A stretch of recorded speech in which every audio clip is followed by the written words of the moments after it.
Muy buenas noches, bienvenidos al primer Ciudadanos de 2015. Esperábamos que este fuera un programa más o menos tranquilo, en la semana previa a Año Nuevo, fin de semana largo. ¿Qué podía pasar? Bueno, pasó absolutamente de todo.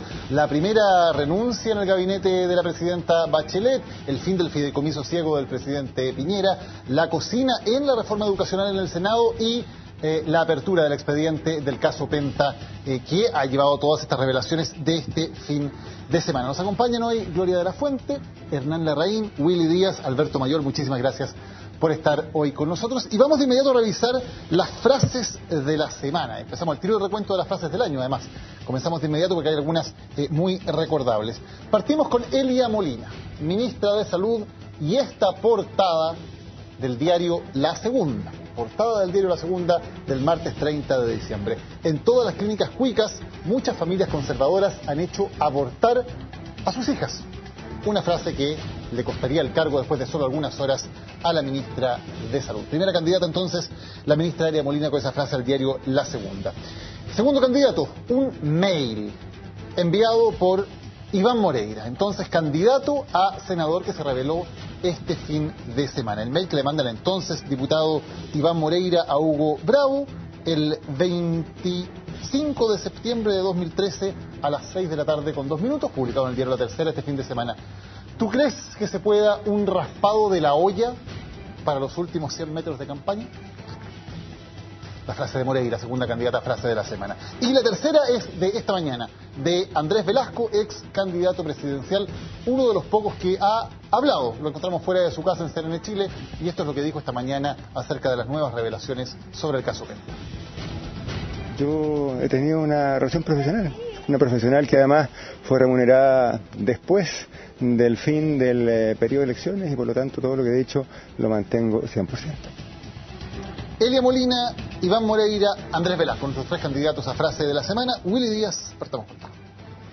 A ver, a mí me gusta la frase de Elia Molina, porque refleja la máxima expresión de la irresponsabilidad pública en hacer afirmaciones totalmente sin fundamento y con una carga respecto de culpar a las clínicas, que no son las clínicas obviamente las que hacen los procedimientos, son médicos y matronas, y que encubriendo ella su declaración a través de las clínicas cuicas, trata de encubrir una acción que es muy deleznable desde el punto de vista de los médicos y de hecho de las mismas matronas. Entiendo que después, a los días después o al día siguiente, sacó una declaración también rechazando esto. Entonces creo que la forma y el fondo no se discuten con declaraciones de este tipo. Ok. Alberto.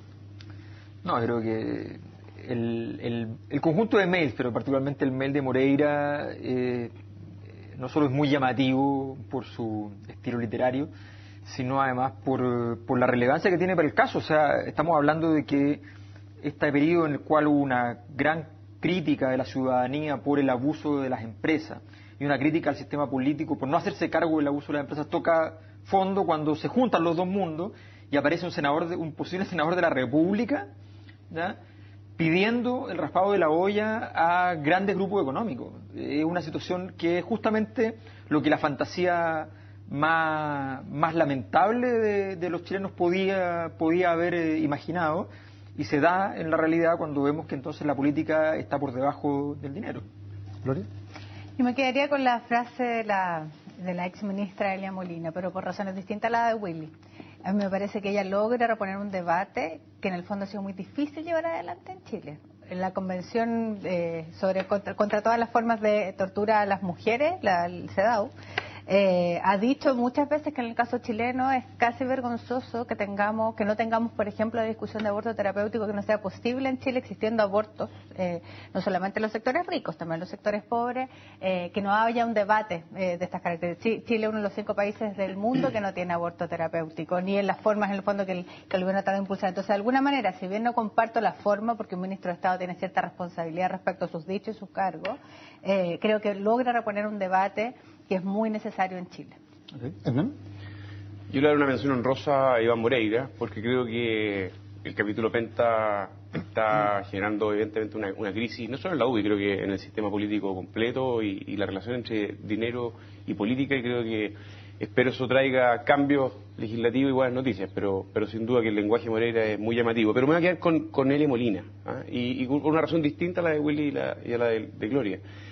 Mi impresión es que Elia Molina tenía por primera responsabilidad sacar adelante, obviamente, toda la agenda propia del Ministerio de Salud, pero también el proyecto de aborto que está en el programa de Michelle Bachelet. Y la verdad es que ella fue la propia responsable de abortar su propia responsabilidad al llevar muy mal esa agenda. Uno se pregunta por qué, si Michelle Bachelet se comprometió en su programa de gobierno en esa agenda, terminamos, digamos, el 2014, el primer año de gobierno de Michelle Bachelet, sin un proyecto en el Congreso, donde tendría que cumplir su compromiso, donde tiene mayoría en ambas cámaras, y más bien terminamos discutiendo la irresponsabilidad que tuvo la ministra saliente. Okay. 3 votos para Elia Molina. Vamos a hablar más adelante de la renuncia de la ministra de Salud y del tema del aborto en Chile, pero vamos a partir con la noticia de estas horas, que es el caso Penta. Hoy durante todo el día estuvo declarando Carlos Alberto Délano ante la Fiscalía, una vez ya abierto el cuaderno de la investigación y pareciendo inminentes las primeras formalizaciones. Pero todo este tráfico de mails, de declaraciones de muchos de los mismos involucrados, de declaraciones de múltiples ejecutivos de Penta, abre sin duda un escenario diferente. Hernán, ¿cómo ves lo que viene ahora en el caso Penta? ¿Cómo queda el escenario ahora que ya se acabó el tema de las filtraciones, que ya no son solo denuncias cuestionables de Hugo Bravo, sino que ya hay ante la opinión pública un corpus mucho más contundente de antecedentes de lo que ocurrió? Hay que distinguir, digamos, distintos escenarios. Es evidente que los directivos de Penta, los dueños de Penta van a vivir un proceso judicial, es probable que hayan formalizaciones, es probable que haya un juicio abreviado, es probable que hayan condenas, ¿cierto? Y eso va a tener, digamos, su propio camino. Luego va a haber una parte, un proceso judicial que va a tener que ver con los problemas tributarios propios de lo que se ha conocido, digamos, y que va a ser propio del proceso judicial. Y ahí creo que hay una noticia en desarrollo, porque es posible que veamos a políticos, ¿cierto?, parlamentarios, ministros, involucrados en un proceso judicial muy delicado, y creo que eso va a ser muy duro para un sistema político que ya está muy en crisis.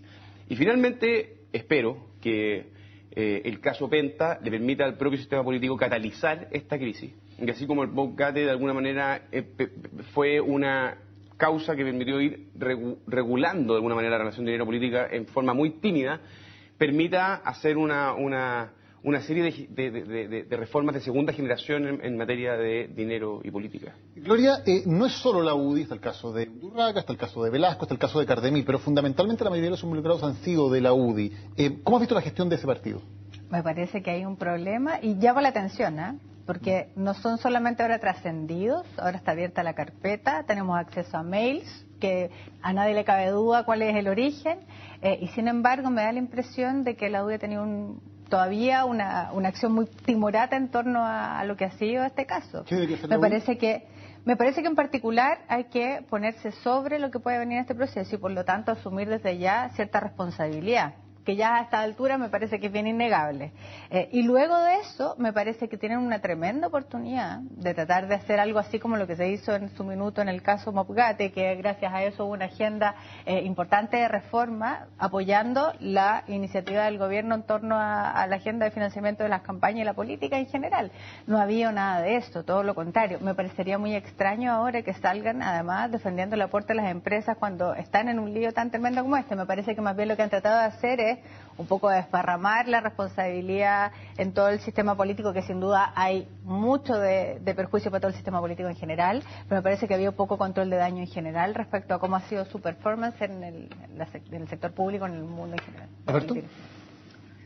Sí, yo tengo la impresión de que la UDI ha tratado de efectivamente exportar un poco su problema.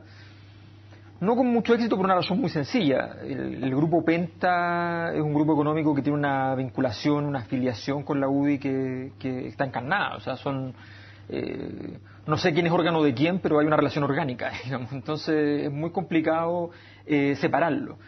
Tengo la impresión de que esta crisis es muy relevante desde el punto de vista de la construcción la configuración de las dimensiones fundamentales de los conflictos sociales y políticos de los últimos años. Los chilenos habían destruido lo que llamamos la dimensión de conflicto de la transición, que era la distinción entre el sí y el no, el plebiscito, y habían construido una nueva que estaba fuera del sistema político, que era la relación entre una sociedad que se sentía abusada por la élite y los poderosos empresarios por un lado y políticos por el otro, los políticos más bien vistos como negligentes, como no mediadores competentes para controlar los intereses empresariales. Me da la impresión de que esto es una historia que ya es asible, que es visible, no es como el caso Cascadas, que es medio incomprensible, no es como los problemas que tuvo Sayé, que también son medio incomprensibles, no es como el problema de la información privilegiada en la bolsa, que también es muy difícil de explicar. Esto tiene los mails, tiene toda esta cosa que ya le da un carácter novelesco y es bastante fácil de comprender que aquí hay una relación que es espuria. Y yo creo que en ese sentido afecta fundamentalmente a la UDI, pero a todo el sistema político, y rompe la capacidad de mediación legítima. Y creo que es imposible una solución tipo Mobgate en un escenario como este, porque si la política misma, si todo el sistema político está sin capacidad de ostentar ellos mismos el recurso básico de la política, que es la legitimidad, no veo cómo ellos pudieran salir a decir vamos a resolver nuestro propio problema. Así es que eso que se logró hace más de 10 años, hoy día parece muy, muy lejano. Will. A ver, yo creo que primero hay que tratar de separar dos cosas, ¿no? Una que es lo estético, lo político y lo comunicacional, a lo que es el camino judicial. Y ahí yo estoy con Hernán, que en realidad los caminos judiciales van a tener sus tiempos. Nuestra legislación en particular tiene previstas varias de estas cosas. Hay jurisprudencia respecto de boletas o facturas dadas por este tipo, que son gastos rechazados, multas y o sea, creo que en ese carril hay un tema ahí que se tendrá que resolver en su minuto como corresponda.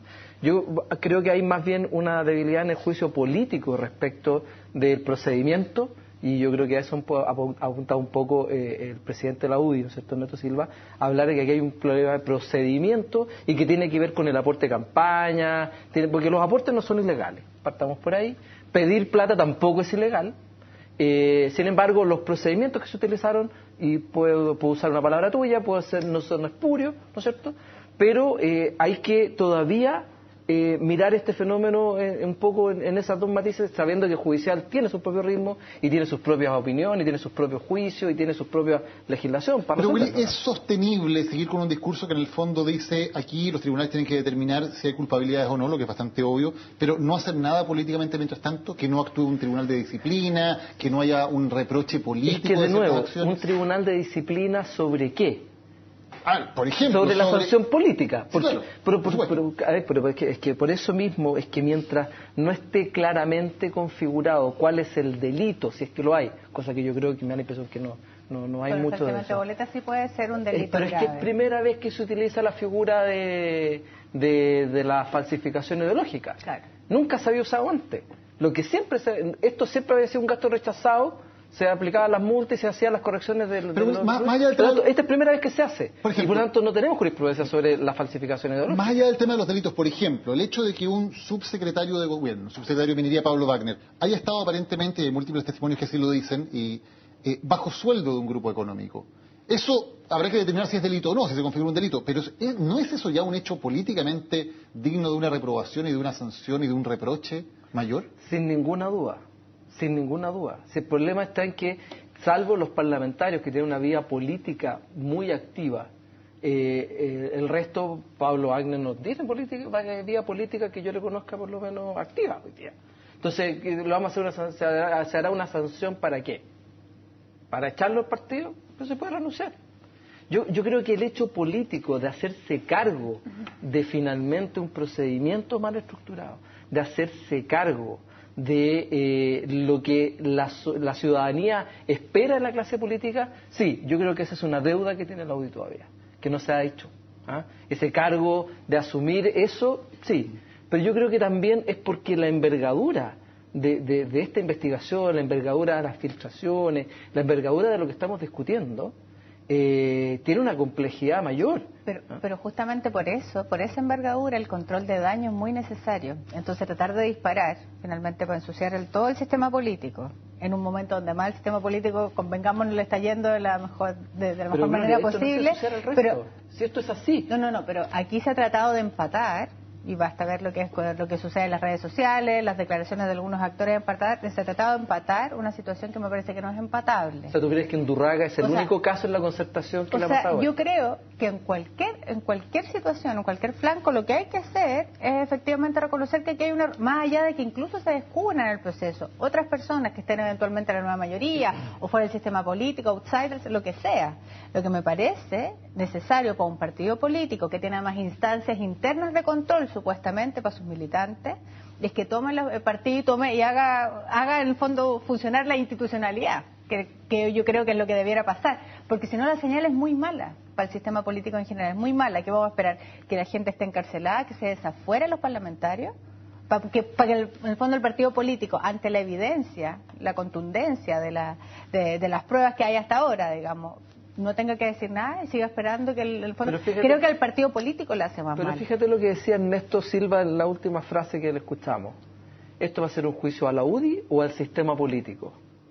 No, si esto es un problema que hay que resolverlo en la misma lógica de lo que pasó en el caso Mopucate cuando se descubrió, ¿no es cierto?, que a los funcionarios públicos les pasaban un sobre con plata.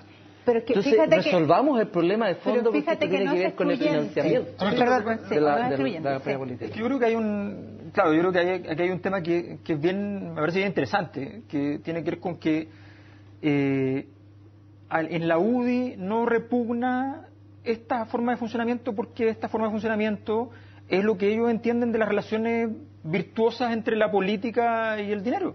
Si esto fue lo que la UDI promovió durante todos estos últimos años, que es un partido en la lógica institucional antirrepublicano, no creen en la república, no creen en el interés general, tienen el interés específico de cada uno, que cada uno maximice su interés, es la lógica del mercado, y en esta lógica las vinculaciones entre lo público y lo privado destruyen lo público. Por tanto, me parece sumamente obvio que la UDI salga diciendo que aquí no hay un problema ético, sino que a lo más, si hay un problema judicial, se entenderá, pero no hay un problema ético porque esa ética nunca existió. Esa ética nunca existió, y aquí lo que hemos vivido, y esto se incorpora al resto del sistema político, porque el sistema político en general aceptó las premisas fundamentales. La UDI es el partido más influyente de la transición. Gran parte de las lógicas operacionales con las cuales funciona el país provienen fundamentalmente de la UDI, de los bloqueos y de las propuestas. Y por tanto, entender que aquí lo que hay es simplemente, efectivamente, la lógica, la ética de la UDI desplegada históricamente. Es su lógica, es su operación, y ellos no ven ninguna inmoralidad en esto, en que la empresa sea más importante que un senador de la República, por ejemplo. Que un grupo económico tenga más peso que un senador, para ellos es natural. Por lo tanto, yo efectivamente creo que no puede haber detrás de esto ningún problema moral. Porque tenga más poder, más influencia. ¿Pero en qué? Si no votan. ¿Cómo que no? Pero si los senadores tienen que andar arrodillados pidiendo dinero. Pero Alberto, ¿qué elección puedes ganar, qué votación puedes ganar cuando no tienes la mayoría? Pero si estamos hablando de que la mayoría se obtiene con dinero para poder hacer ¿pero qué mayoría? Nunca había mayoría. La UDI hoy día tiene un problema en su casa, es un problema público, hay un juicio que se está abriendo, un proceso judicial muy complejo, involucra a muchos actores del partido, y tengo la impresión de que el manejo de esa crisis política debería tener una estrategia muy distinta a la que está haciendo actualmente. Pero me parece también una hipocresía limitar el problema del financiamiento de la política exclusivamente a la realidad de la UDI y su relación con el empresariado. O sea, en Chile existe, después del Mopucate, un sistema donde permitimos que las empresas, de forma anónima, financien al sistema político. O sea, si la campaña de Michelle Bachelet costó 20, 25 millones de dólares, nos preguntamos, ¿fueron ciudadanos, millones de ciudadanos que pusieron 1.000 pesos, o fueron grupos económicos que fundamentalmente financiaron esa campaña? Entonces, hagámonos cargo también de que hay dos dimensiones en este problema. Pero en cómo la UDI administra su problema. Eso mismo no se puede pedir. Y lo segundo es que entendamos de que tenemos una legislación, o sea, una vida que está naturalizada en el sistema político, en la cual las empresas pueden aportar de forma anónima grandes cantidades a todo el sistema político, y todo el sistema político desde la izquierda a la derecha está ya funcionado de esa manera en los últimos años, y eso es lo que también está impugnado a propósito del caso Penta. O sea, probablemente si tuviéramos acceso a otras investigaciones judiciales encontraríamos otros mails no tan distintos de los que conocemos probablemente, de políticos pidiendo plata, a lo mejor no con el tema de las boletas, pidiéndolo de manera legal tal vez, pero en términos de la relación, que era lo que decía Alberto, que es tal vez lo que uno más le llama la atención, senadores o diputados francamente de rodillas frente a un empresario pidiéndole plata, probablemente no también se den otras empresas, ¿no? De hecho, uno supone que el administrador electoral de pronto puede cumplir ese rol, pero no el propio candidato pidiendo plata. Peor, según lo que dice Alberto, esta sería una pésima inversión de Penta porque nunca han logrado tener mayoría para influir. Sí lo han hecho las empresas que han apoyado la concertación, que siempre han logrado mayoría y probablemente puedan haber sacado adelante proyectos que han financiado la nueva mayoría y a la concertación. Pero eso sí que es una buena inversión. El correo de Cast es muy ilustrativo, porque una de las cosas que él dice, el trascendido la tercera de ayer, es que lo que él busca defender, porque obviamente no van a ganar la presidencial, él lo dice en su correo, entonces se tienen que parapetar de alguna manera en el Congreso para defender sus ideas. Pero la respuesta es más interesante. A mí me parece que es muy legítimo que una persona vaya y le pida a otra persona, en este caso un empresario, de que en forma personal apoye su candidatura y el grupo de ideas que él representa. Si lo que yo encuentro más delicado, y es el punto también que hace Alberto, y yo estoy de acuerdo, son aquellos empresarios que invierten incluso en ideas que no les son propias, porque en el fondo están buscando que se represente un interés potencial durante el desarrollo de un gobierno o en el Congreso. Y esa es la cuestión de fondo que es la más delicada. ¿Se puede separar tan tajantemente ideas de intereses? Porque finalmente un empresario que dice mis ideas son las de libre mercado. Claro, pero yo tengo un ISAPRE, por ejemplo, tengo una AFP o tengo un banco y por lo tanto mis ideas son coincidentes con el interés de ese negocio que tengo, que es probablemente en una menor regulación, por ejemplo. Ideas e intereses, en el caso de un empresario que tiene inversiones en sectores regulados, evidentemente se cruzan, son inseparables, ¿no? Y la fórmula para poder resolver eso es que se permita la donación personal, que evidentemente sea transparente y que esté acotado para que el financiamiento de las campañas sea atomizado y no capturado por un actor en particular. Pero un empresario, una persona en forma natural, después de impuestos y con ciertos topes, debería, en forma transparente, poder financiar en aquellas personas que, de alguna manera, representan lo que él también cree. Pero hay una cosa es una forma de participación. Pero te pongo el ejemplo de la respuesta que le dan a Cast. La respuesta que le dan a Cast, ahí se revela cómo el sistema económico puede diseñar el sistema político. La respuesta no es que no estoy de acuerdo con tus ideas y por eso no te doy dinero. La respuesta es, no veo una alternativa política en vías terceristas. Ustedes que están haciendo el camino por fuera, a mi juicio no tienen futuro y por tanto yo no le doy dinero a usted. Es muy distinto a decir yo estoy apostando por las ideas y tú también piensas como yo y yo te doy el dinero, ya, aunque sé que tal vez no te va a ir tan bien, pero yo apuesto por tus ideas. No, le están diciendo, mira, no hay caminos por fuera, aquí la cosa se hace por los partidos que hemos definido nosotros, los que tenemos el dinero, cuáles son los partidos relevantes de la derecha. Hay un diseño que redunda de este hecho. Felipe Cast hace una petición personal para defender un grupo de ideas y el empresario le responde diciendo que la estrategia política de crear Evópolis no está dentro de lo que él considera una moneda. Por lo tanto, efectivamente hay una estrategia política detrás de la estructura de financiamiento. Reprochable absolutamente. Tenemos que ir a la pausa, ya volvemos con más en Ciudadanos de CNN Chile.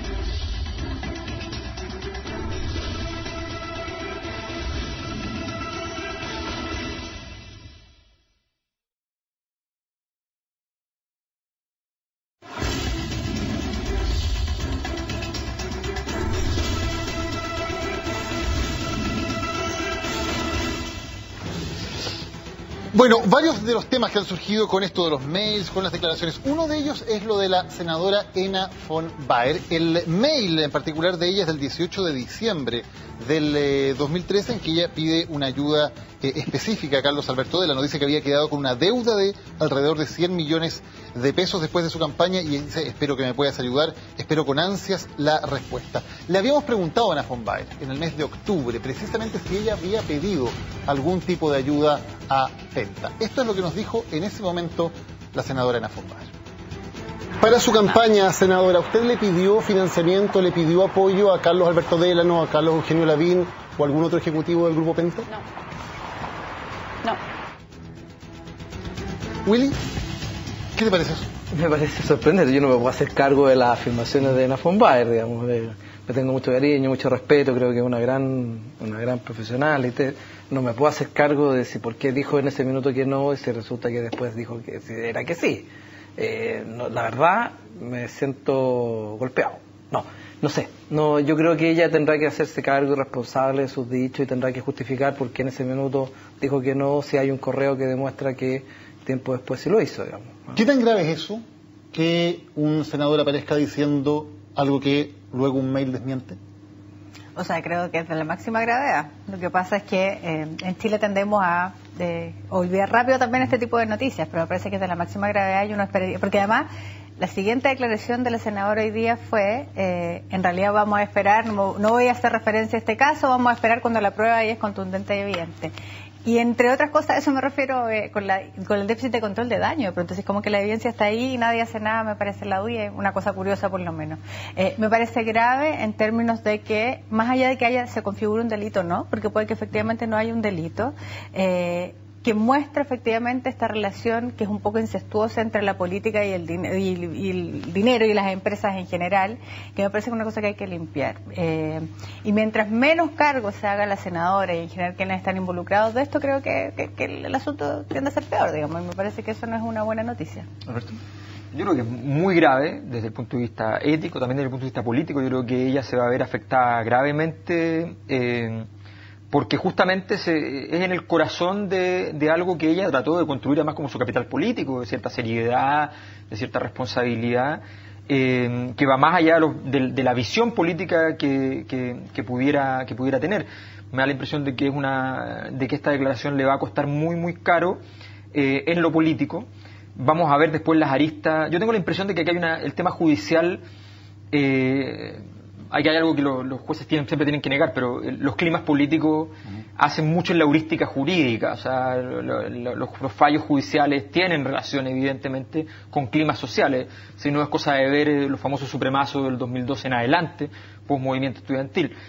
Tengo la impresión de que es muy difícil soslayar y dejar, por ejemplo, sin sanción, ¿ya?, sin algún fallo, a algún involucrado, un caso como este, por la importancia de escenas como esta, de poder ver a un senador de la República negando algo que con toda probabilidad iba a acontecer, además porque ya se sabía que había filtraciones y que había mails y sabía que había una alta probabilidad de que saliera algo por el estilo. No, me sumo, yo creo que esto es lamentable, creo que va a tener un costo político alto, creo que va a tener que dar explicaciones, creo que en la próxima campaña va a ser un tema que las va a acompañar sin duda. Casos como estos afectan la credibilidad de un político que es hoy en día básicamente el capital para poder funcionar en un sistema que está muy delegitimado. Lo que existen son actores y cuando los actores sufren este tipo de heridas creo que quedan muy dañados. No es solo la UDI, lo decíamos, hay antecedentes sobre Alberto Cardemil, que fue candidato a senador de RN, hay antecedentes sobre la Fundación Ciudad Justa del actual ministro Alberto Undurraga y también los más complejos probablemente en torno a Andrés Velasco, el ex candidato presidencial. ¿Complica esto también la situación política de manera transversal? Por ejemplo, en el caso de Velasco, Alberto, ¿queda más complicado ahora, queda en una situación más difícil o crees que los antecedentes todavía no son tales como para complicar demasiado su vida? Yo creo que este es un caso que el mero hecho de que tu nombre aparezca es realmente una situación de extrema gravedad, ¿no? Evidentemente hay quienes se ven mucho más involucrados, como Ana von Baer, Moreira, con mails muy comprometedores, pero yo creo que el nombre de Velasco que aparezca vinculado al caso para él es además que los precandidatos presidenciales lo que requieren es una curva en alza. Y esto no podemos garantizar de que la baje, pero por lo menos en alza no le permite. O sea, y además Velasco tiene otro problema, que Velasco no es una persona masivamente tan conocida. Es una persona muy conocida en el mundo político y en un segmento de la población, pero en el resto de la población no es tan conocido. Y en ese segmento lo están conociendo por esto. Entonces, para ser un candidato presidencial no es precisamente la mejor carta de presentación. Yo creo que el peor problema tal vez de Velasco, más que salir involucrado, que es cierto, pues sin duda es grave para cualquiera que salga nombrado en este caso, pero creo que lo más grave ha sido que su performance ha sido un poco inadecuada. Mi impresión es que él partió dando explicaciones, tratando de culpar una especie de confabulación al interior de alguna oficina en La Moneda que trataron como de perjudicarlo y fueron sus primeras declaraciones como además muy, muy protegido por su gente más cercana. Creo que él logró de alguna manera, sin quererlo, tal vez sin calcularlo, escalar un problema que finalmente estaba poco instalado, también un poco compartido por otros actores políticos también. Y yo creo que en ese sentido Velasco se vio bien perjudicado. No, yo voy a hacer un contrapunto, porque haga un poco de memoria, la encuesta SET cuyo trabajo de campo se hizo con posterioridad al golpe que sufrió Velasco, la verdad es que no le generó un impacto tan negativo en su aprobación y en su posicionamiento. Tengo la impresión, de hecho, de que el manejo de crisis, que fue la negación, responsabilizar un ataque político y básicamente el silencio, dentro de todo fue bastante razonable y bastante eficiente. Lo que sí le concedo también a Alberto es que creo que de aquí a poder crecer, creo que es bastante más difícil. Va a estar involucrado por un buen tiempo dando explicaciones y eso sin duda no te permite despegar, te permite más bien sobrevivir. Ahora, creo que el caso de Velasco, hasta con los antecedentes que tenemos ahora, no veo que vaya a tener problemas, digamos, judiciales graves. Creo que, de nuevo, se va a situar en la posible falsificación ideológica de otros actores. Y eso sí incluye, eventualmente, el caso del ministro Undurraga. Y, por supuesto, los parlamentarios que ya mencionamos de la UDI. Tengo la impresión de que ahí, en esa arista judicial, es donde vamos a seguir teniendo, de alguna manera, un lado con políticos con muchos años. Willy, ¿qué pasa? Para que no sea el puchi muerto ahora noche, digamos. ¿Qué pasa con Velasco y con el ministro Undurraga, que también está en la UDI? Yo vengo como ciudadano a comentar lo que pasa, digamos, no vengo a defender nada. No, a ver, yo creo que en el caso de Velasco hay algo que todavía a mí, por lo menos en lo personal, no me cuadra. Y es que si, como dice Santa María, entiendo que es el de Fuerza Pública, ¿no? Como él dice, Santa Cruz, perdón. Como él dice que aquí hay un servicio dado, entregado, una asistencia profesional, bueno, ¿por qué está en la investigación? Eso, me imagino que el fiscal debe haber sacado aquellas cosas donde había una boleta, había un pago y había un documento que certificara que hubo un servicio, una contraprestación. Entonces eso me imagino que el fiscal lo saca del escenario. Porque pero en este caso lo que se repetía era esto de poner la inicial con el nombre del político al que correspondía la boleta, que es exactamente el mismo procedimiento de todos los demás. También sea el caso de Velasco. Desde ahí yo creo que la defensa de Andrés Velasco tiene esa debilidad. Porque finalmente él está diciendo que este es un tema profesional, que él tuvo una vinculación profesional con Pente y que por eso le pagaron. Pero si fuese estrictamente así, no habría estado nunca en la carpeta investigativa porque bastaba con ver aquí un pago, aquí hay un documento certificado, para afuera. Por lo tanto, el que le hayan puesto las iniciales atrás puede pasar a ser anecdótico, salvo que efectivamente no toda la documentación pueda ser demostrada que efectivamente había una contraprestación para no caer, como lo comentábamos en Ate con Gloria, en la falsificación ideológica.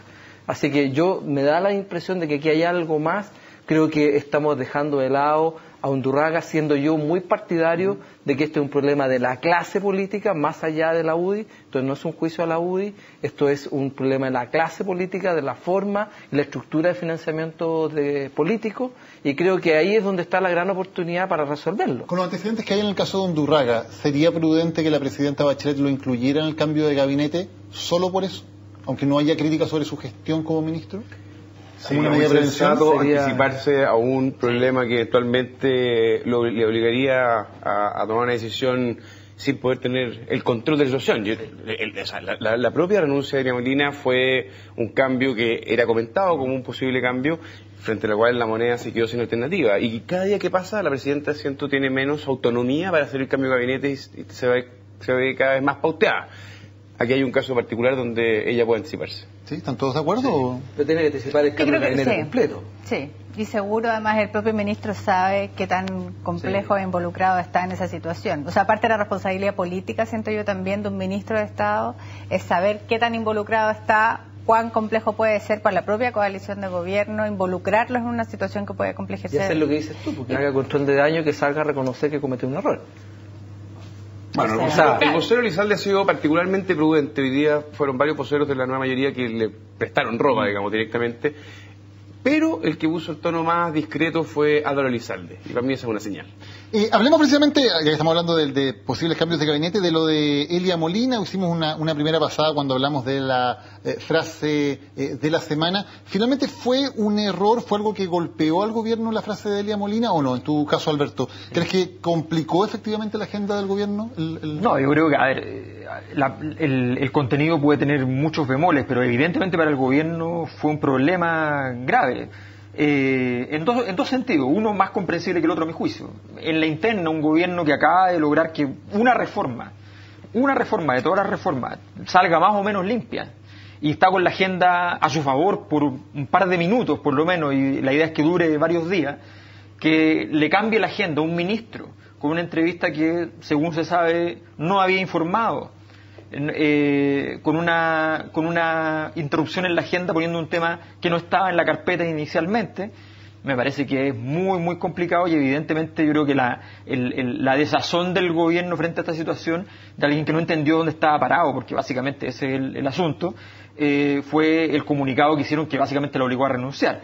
Ahora, obviamente el contenido de la frase, un contenido al cual se ha hecho mucha crítica, a mí me llama mucho la atención una cosa, y me parece lo más preocupante, me parece que el mismo fin de semana aparezca el señor Ezzati, obispo, haciendo una declaración flanqueado por dos ministros de la nueva mayoría, el ministro del Trabajo y el ministro de Hacienda, para apoyar la reforma laboral.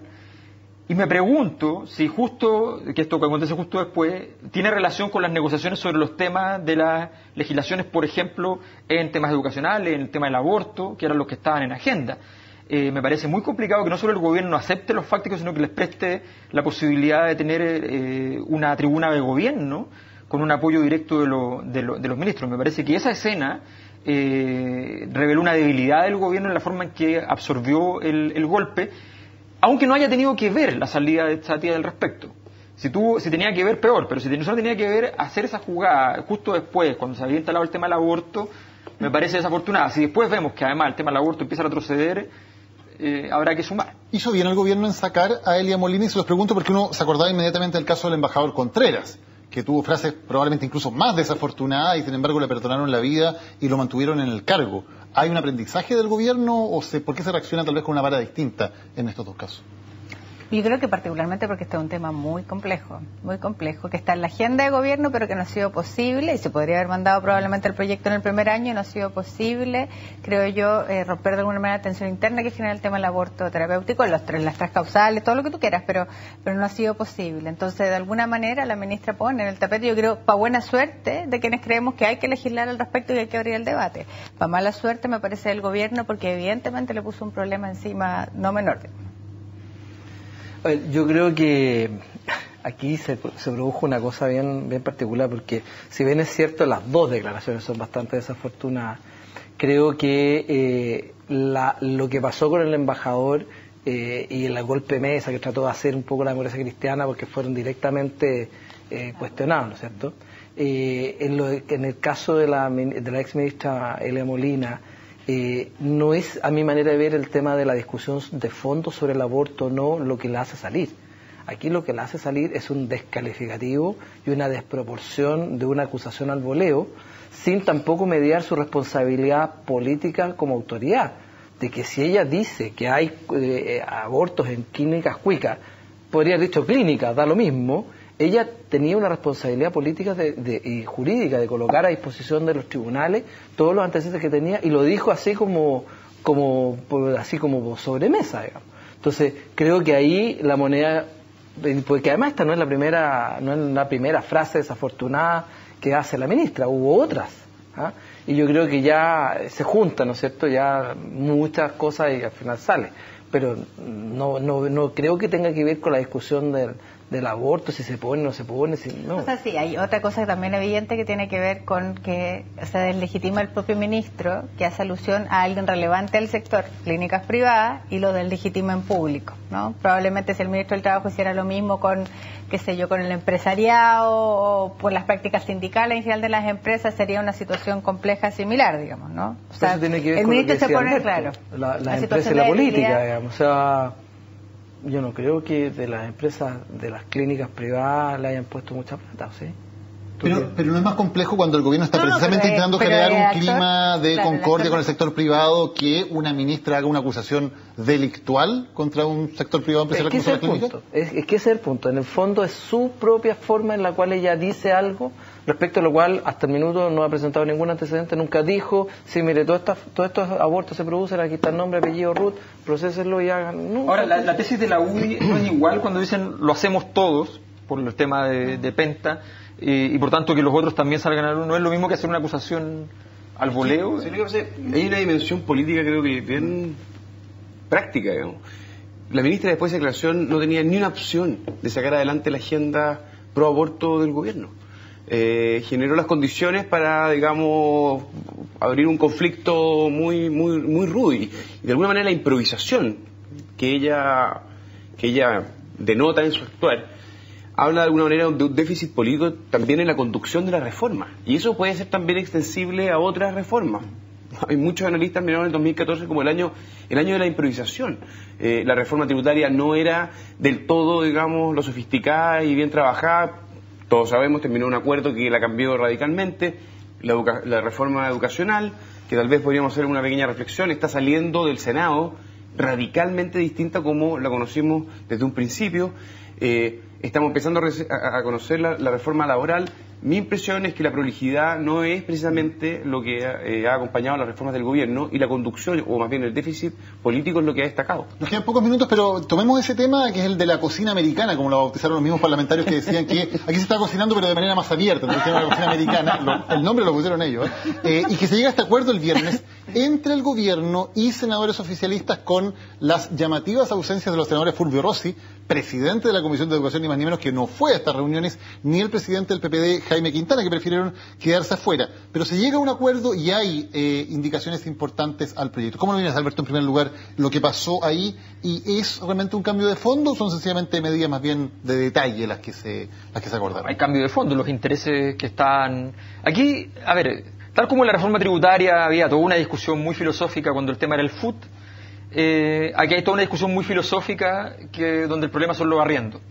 Entonces, la verdad, y obviamente hay grupos a los cuales hay que tocar poco, y lo que se requería en todos los casos aparentemente era el bautizo, el carácter completamente pasado a través de la Iglesia de todo este proyecto, y es lo que se hizo, y por eso quedaron fuera en la práctica aquellos que sostenían tesis más radicales, que tampoco eran tanto, pero que hoy día en esta lógica maniquea con que se plantea que unos quieren el chavismo y otros quieren la libertad, digamos, obviamente se produjo en esa lógica.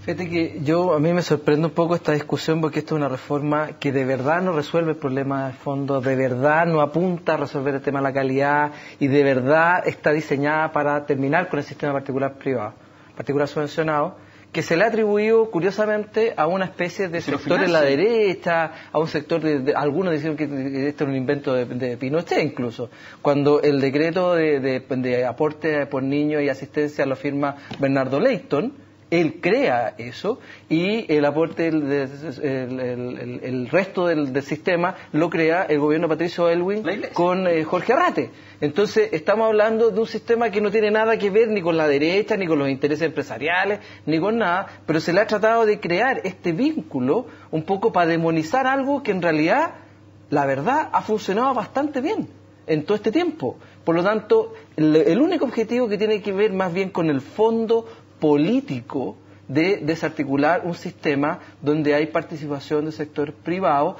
y se ha transformado finalmente en un proceso que hay que terminar, y terminarlo por razones que nadie ha documentado siquiera la ventaja de un sistema versus el otro.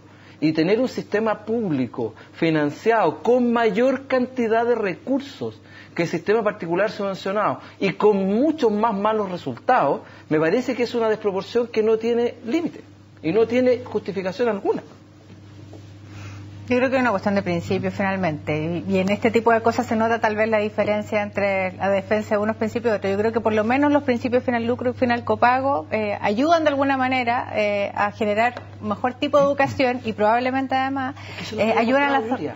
Sí, pero además Benninger lo desvirtuó. Sí, pero además yo creo que esta reforma obviamente no está completa y hay un montón de cosas más que hacer.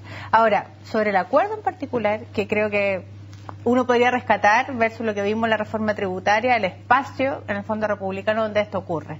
Lo de la reforma tributaria fue tan cuestionado porque la práctica ocurre en un espacio privado de alguien que no tiene representación para eso, y en el fondo en una lógica de puertas cerradas que no es el espacio de representación donde esperamos que se produzcan estas discusiones. La gracia de este acuerdo, creo yo, es que ocurre justamente en ese espacio republicano donde nosotros esperamos que los representantes hagan la pega. Ahora, si hay mayoría y juegos de minorías hay, si hay gente que tiene más capacidad o menos capacidad de representar la idea, bueno, parte de la discusión del Parlamento, o de los intereses que se representan en el Parlamento está Pero tú concuerdas ahí. conmigo que el proyecto es tan malo, que tienen que generar un acuerdo cuando tienen la mayoría para aprobarlo tal cual está. No creo que No tenga, se necesita no creo que ese tenga que ver acuerdo. con la bondad o la Es maldad tan del malo proyecto. que tienen que buscar un acuerdo. No creo que tenga que ver con la maldad o la bondad del proyecto. Yo creo que tiene que ver más bien con las diferencias no resueltas al interior de la nueva mayoría respecto a este tipo de materias, por ejemplo, entre otras. Se suponía que el programa era un acuerdo programático que precisamente definía lo que ellos iban a hacer una vez en el gobierno con precisión y claridad. Yo creo más bien, y no deja de ser interesante que aprobada esta reforma, la ciudadanía se ha ido distanciando, la clase media está castigando la reforma del gobierno, en particular la reforma educacional. Lo que entró con todo este espíritu y este discurso es muy distinto a lo que está saliendo. Hay un poquito de lucro, hay un poquito de selección y el copago lo diferimos, digamos en 25 años. Entonces, ¿cuál va a ser la impresión de la ciudadanía cuando votaron por educación de calidad, por gratuidad, para luego de un año ver que más o menos todo sigue más o menos igual? Yo creo que hay que eso efectivamente va a ser castigado, mandar ese fue probablemente de la derecha, de lograr que no avanzaran de morigerar la reforma. Tenían mayoría no y el acuerdo votos. fue al interior de la nueva mayoría.